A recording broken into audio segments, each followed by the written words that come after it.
Mahsulotlarni to'g'ridan-to'g'ri import qilish. Platformada mavjud mahsulotlarni POS tizimidan to'g'ridan-to'g'ri import qilish imkoniyati mavjud. Katalog bo'limiga o'tamiz. So'ngra toifalar bo'limiga kiramiz. Kirganimizdan so'ng ro'yxatdan kerakli toifani tanlab, import qilish tugmasini bosamiz. Bosganimizdan so'ng POS tizimidagi mahsulotlar ro'yxati ochiladi. Bu oynada siz kerakli kategoriyani tanlaysiz. So'ng kerakli mahsulotni belgilang.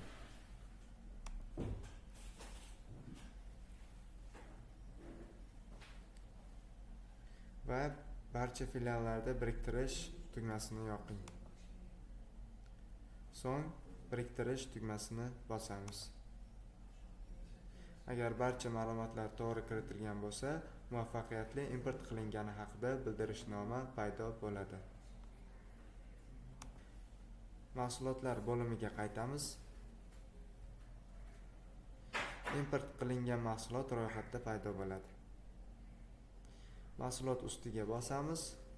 Barcha asosiy sozlamalar avtomatik tarzda yoqilgan